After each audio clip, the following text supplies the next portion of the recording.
Sickness is not sickness, but it's rejected feelings. And so everything that we reject about ourselves and about others, and if we're rejecting something about others, we're rejecting something about ourselves, because there is no other. Isn't that fun? It's a reflective universe.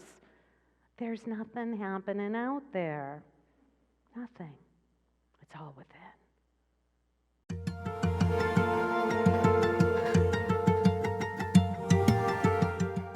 One of the things I like about that song, well, I like a lot of things, but it almost is like, we've been looking at the prayer of St. Francis, this month, and it's a more modern version of that and put to a beautiful, great song. And so here's the deal.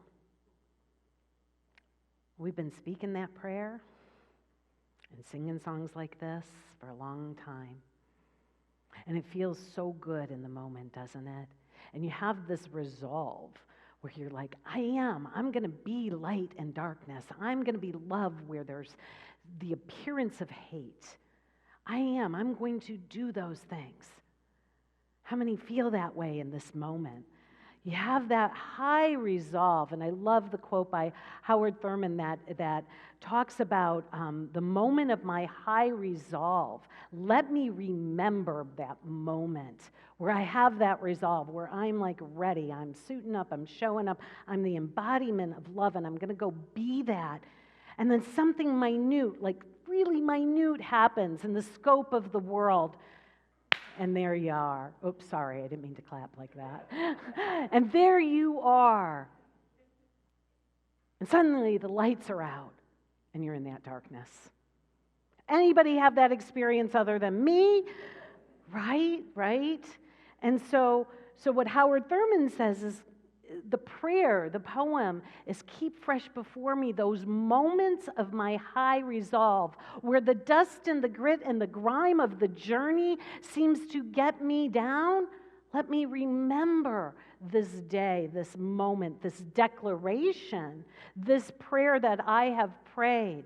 Let me continuously go back to that and remember that moment of my high resolve. Remember the moments of the touchstone here in this sanctuary, in the sanctuary of our grounds, the sanctuary of our connection with one another, the sanctuary of the heart. And let that be the touchstone so that we can remember in those moments of challenges. Because in the song it says you're not going to win the game. You know what? We really think we can win the game, don't we? The way we're playing it, the only way to win the game is to elevate outside of the constructs of the game and the rules that have been given you by a conditioned world, by a conditioned teaching, whether it is a family construct, a cultural construct, or a religious one. That we must be willing to let go of our best thoughts, our best thinking, and the way that we think that things need to be. And that's what we talked about last week. That's what the humility piece is, how to have a new mindset, is to be really honest. Hey, it doesn't look like I'm going to win that game the way I've been playing it. Even though I've given it my best effort, I'm going to let go of my best thinking. I'm going to open the heart space and become willing to place upon that altar everything I thought I knew. Everything. I'm willing to place everything I thought I knew and everything I believed I need. And like St. Francis, come naked to the altar, naked of the idols, naked of the constructs, naked of the distractions, naked of the idols. These are idols that we place before God, and become willing to place them on the altar that they may be transmuted, shifted, transformed, made holy, made good. And it says that the shift and the transition will occur when we become willing to do that. When we become willing. So I have a question for this community today. And I wish that it were a question I had crafted myself, but I will give attribution because it is an amazing question which represents the work by Byron Katie, but it's just a simple question, and I have a slide, and it says, other than what you are believing and thinking, are you okay? So I'm going to ask you the question. Feel it. Other than what you've been thinking and believing, how you doing?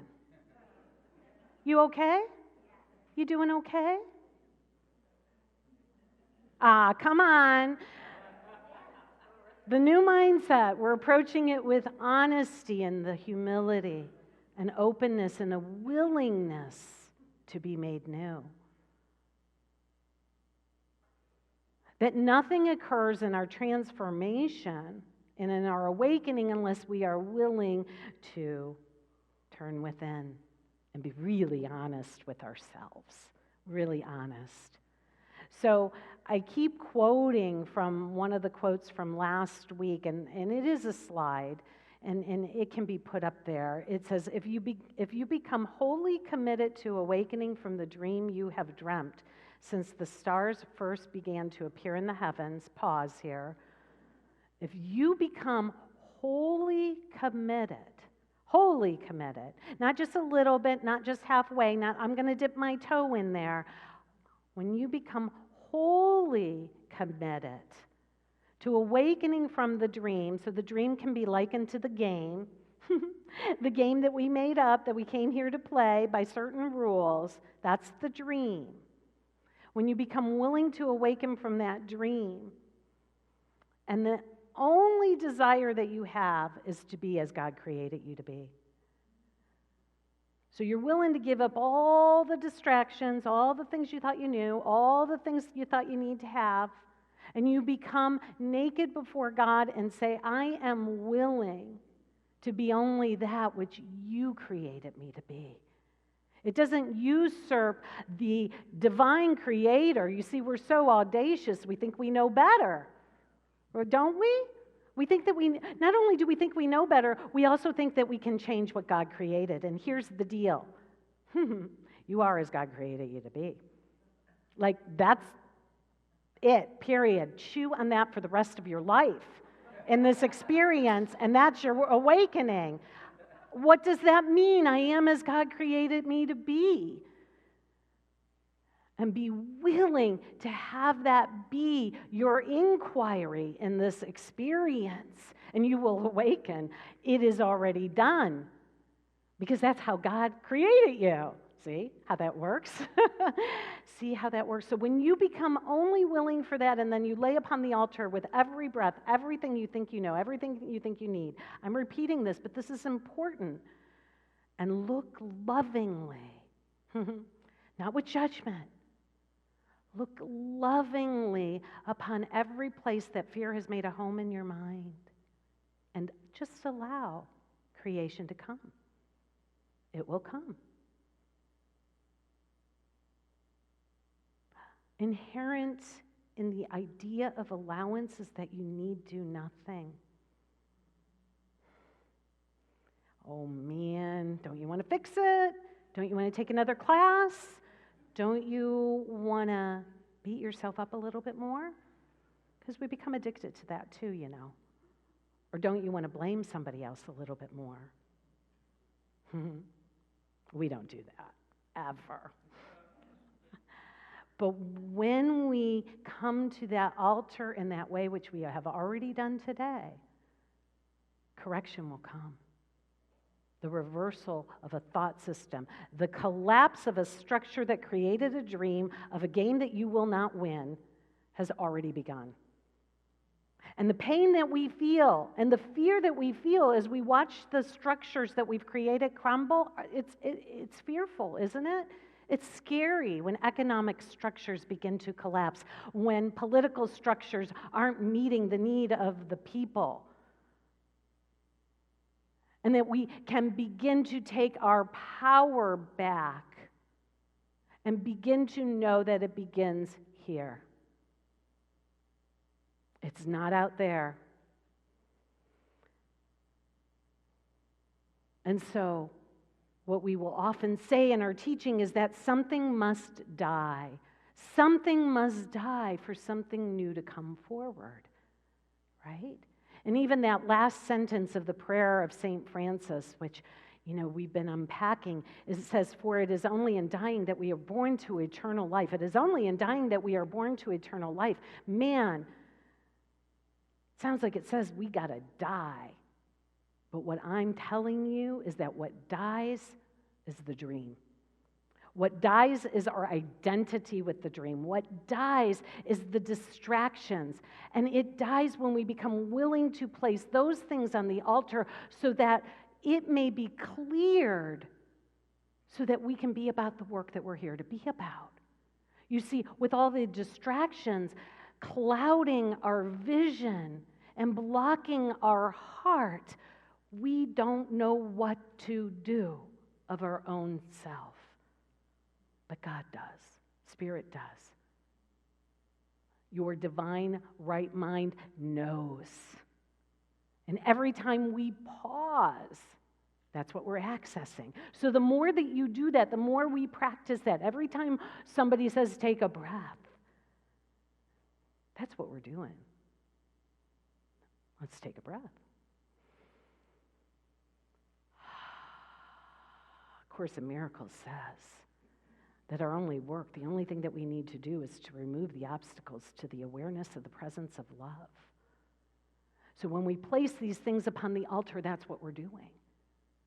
All of those things are the distractions and the idols that are blocking our vision and our heart space from love, which is what God created you as. Love. It's really simple. But what happens is we get all convoluted with it, don't we? Back to that first question. Other than what you are believing and thinking, are you okay? It's just a little minor nuisance. Other than what I'm thinking and believing, am I okay? That becomes the boulder. That becomes the tombstone that seems to block us from life and living and being what we came here to be. So the conversation today is to light up the darkness. Man, do we have a whole repertoire of songs, and we sing a lot of them today, about light in the darkness, right? Because you've heard the scripture that says, don't be stingy with your light. Don't put a bushel upon your light. Quit hiding. Come out from among them and let your light shine. And that as we do so, it shines for all. That's what we're here to do. But that boulder, that little bit of thinking and that little bit of believing coagulates into a thought form, into a thought system, and it seems to be so real. How do we get rid of that? How do we chisel that away? That's what we're going to talk about right now. So there's a slide for this. It says, sickness. Well, wait, no, don't do that yet. Oh, man. I'm difficult to work with. Pretend like you didn't see that. La, la, la, la, la, la, la. Rewind. There's a 12-step saying that I love. So we're talking about that boulder. Let's go back to that. We're talking about the boulder, that coagulated thought system that seems real. How do we chisel away at that? And there's a saying in 12-step program that I love. And it says this. There's no slide for this one. We are as sick as our secrets. Take that in. If you haven't heard it, or if you're hearing it again, just take it in. We're as sick as our secrets. What you hiding? What you keeping secret? What don't you want people to know about you? What do you not want to look at about yourself? What do you delete from your resume? What do you... Nobody would ever do that, right? Right? What do you... This is a fun one for those who are dating. What do you withhold from those first couple dates on what you're going to share about yourself? Like, what about that? What are the secrets that we have, that we harbor? And remember that we are as sick as our secrets. And if you don't believe 12-step, it just happens to appear in A Course of Love. And it says this. Now we go. Sickness is not sickness, but it is rejected feelings. Sickness is not sickness, but it's rejected feelings. So that boulder, that coagulated thought forms, beliefs, and thoughts that you've given your attention to, that seem real, that are blocking you, that they block you in the form of bodily sickness. They block you in the form of depression. They block you in the form of anxiety. They block you in the form of procrastination, of thinking you're not good enough, believing that you are not as God created you to be. All of the various ways that we try to deny what is true about ourselves.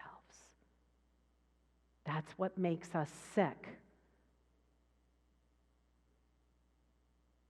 And nothing else. Now, we as humans will go on Google and take a symptom, and we'll have all kinds of diagnoses from that.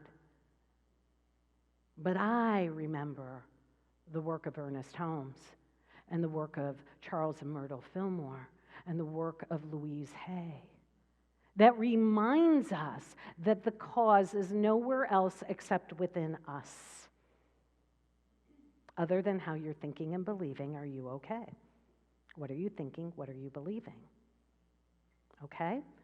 So sickness is not sickness, but it's rejected feelings. And so everything that we reject about ourselves and about others, and if we're rejecting something about others, we're rejecting something about ourselves, because there is no other.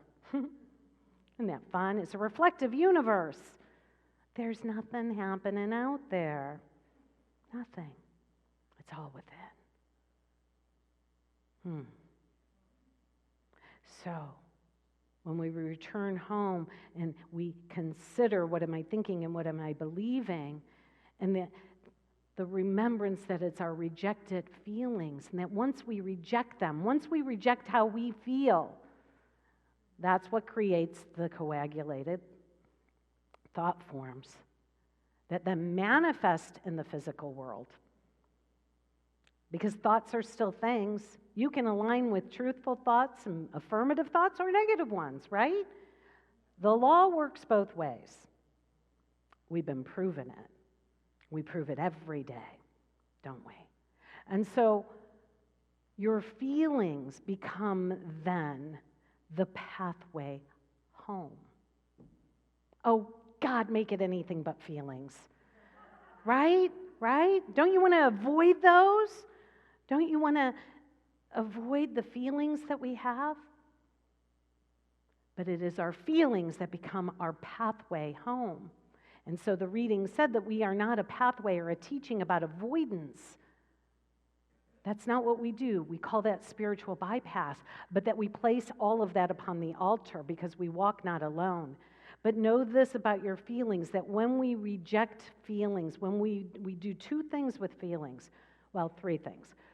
The first thing that we do with feelings is we reject them. And when we reject them, we push them down into our subconscious, into outside of our awareness. And a rejected feeling becomes the sicknesses that we experience. But when we're rejecting our feelings, we're rejecting ourselves. And that rejected feelings sound like this. It's all my fault. The small I am is responsible for the sorry state of my affairs. and we're judging ourselves, beating ourselves up. This is what rejected feelings do. Do you feel that? That's not a joke. I actually want you to feel that. So we either reject the feelings or we eject them. We normally hear this as projecting them. We extend them out onto the world, and in this it sounds like the sorry state of the affairs of my life is your fault. And I blame somebody else or something else.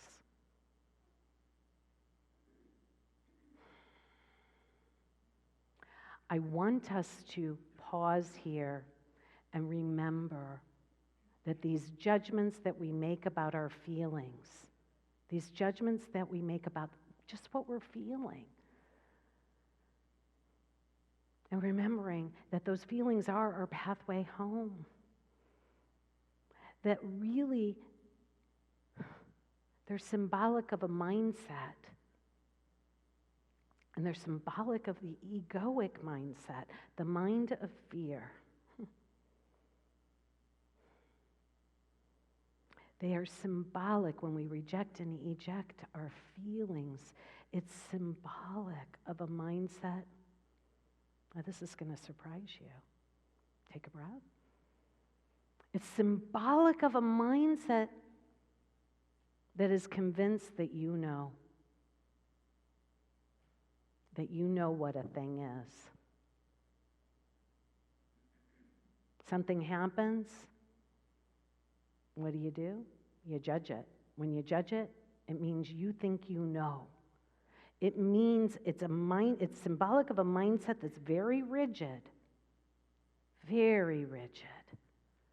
has no spaciousness in it at all. And because you've been thinking these thoughts and making these conclusions and these judgments, it's instantaneous. It's not even in your awareness. It's just, I'm not good enough. I'm not good enough. That's a judgment. I'm not good enough. Things are always going to be this way. It will never be different. I have a million things to do. It's instant. And we keep piling it on because it's a habit. The beauty of our teaching is we can break the habit when we become aware.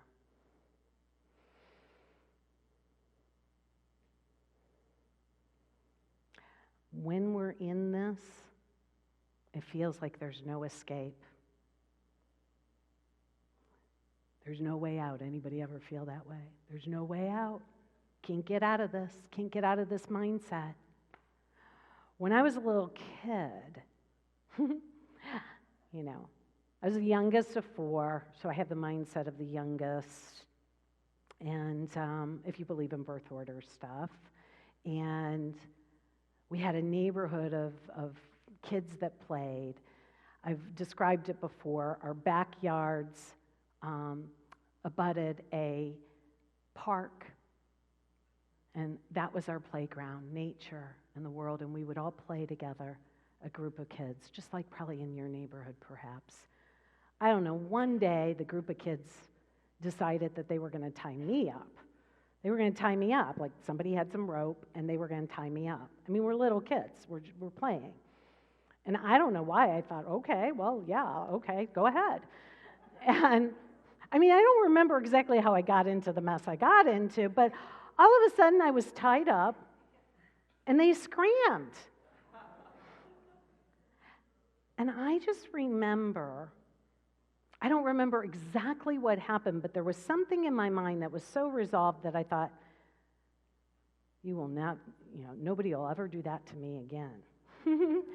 And something came over me and lickety-split, I was free. I was free. So I had this idea then that I was an escape artist, right? Like, this is where the idea that Claudia is an escape artist came. It was this little seed of that. Like, I can get out of anything, right? Any relationship, I'm out of here, right? I've done that one. I'm out of here. Anything. And that's how it feels that we want to be in this experience where the boulder of feelings has coagulated and has imprisoned us. And what our job is to do, just like I as a little kid had to disentangle the ropes, we got to disentangle our thoughts and our beliefs. We have to disentangle ourselves from that belief system that is holding us hostage. You see, when we're in that belief system, the whole world's going to prove what we think and believe. It's going to reflect right back to us. You're not good enough? I'll show you how not good enough you are. Right? Right?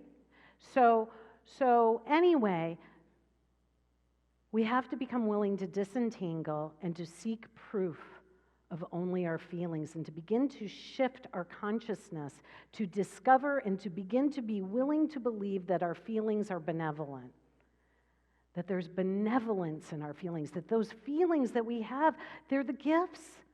They're our guidance system. They're what will lead us to the doorway of the threshold, and we'll walk through the awakening. But what leads us there is our feelings. So my question to you is, are you willing to feel your feelings? Are you willing to sit with yourself and how you feel? Would you be more willing to do this if I were to share with you that you have no feelings that are bad? Say, I have no feelings that are bad. I have no feelings that are bad. There are no bad feelings. We think that fear is a feeling, but fear is a response to a feeling. This is the disentangling. We have a feeling and we judge it. We judge it because we're afraid of the feeling. We're disentangling this. Emotions are responses. So we've been told that there are only two emotions, love and fear. You know that gig, right? There's only ever two choices, love or fear. Love or fear. When we're in fear, we're rejecting feelings or we're projecting feelings. Okay? When we're in love, we're embracing them. We're allowing them. We're looking at them. We're feeling them. And our reading said the heart is that which feels all things, embraces all things, trusts all things, and allows all things. So we're always anchoring that heart space. The intellect is going to judge. We go, the longest distance is between the head, the intellect head, not the mind, the head and the heart. And we drop into the heart space and we become love. And love is that heart that embraces all things, trusts all things, allows all things, and thereby transcends all things. That this coagulation of the belief system dissipates and disappears when we become willing to embrace all of us. The fear that results in separation of rejecting and ejecting feelings scatters us. Love brings us home. So all we're about doing is going out and bringing home all those thoughts and feelings that we've ejected and rejected and bringing them home to the heart to embrace them. We release our judgment. We release what we think we need. We release what we think we know. And in the heart, we become spacious that there are other possibilities. There are infinite possibilities. And that these feelings have arrived to inform us of something. I'm going to invite you to treat your feelings this week like you would an intuition. You guys know what intuition is. Eureka! I've got it. A light has come on within me. I know that I know that I know. I don't know how I know. but something's telling me to go right instead of left. Something's telling me to go back and get the umbrella. Something's telling me that the next indicated step is to go to Unity of Naples this Sunday. That's an intuition, right? That's an intuition. We welcome those. We look for those. I'm going to encourage you to treat your feelings like your intuition. Oh, goody, goody, goody, goody. I'm having this feeling. It feels really yucky, but I am going to bring it home once and for all upon the altar and offer it to Spirit, offer it to God. I am going to assume that I do not know what it is, but I'm going to feel it. I'm going to love it. I'm going to embrace it. I'm going to acknowledge it.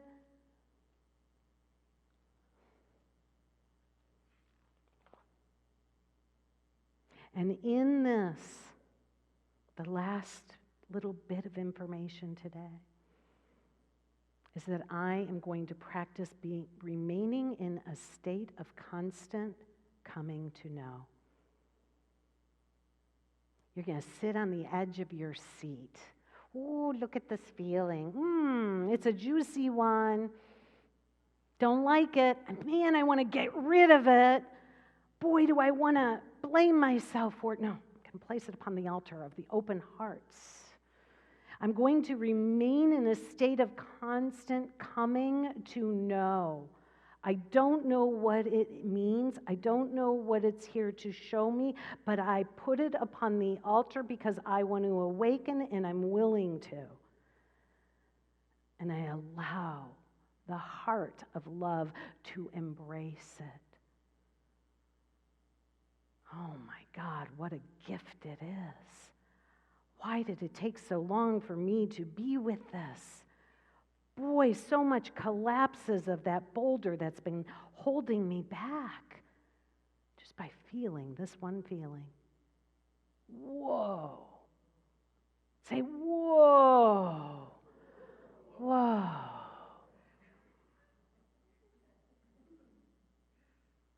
That's all I got.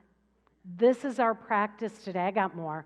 But this is our practice today. I got more. I actually have a slide that would put this all together for you, but what I'm going to invite you to do is come back next week. Tune in next week.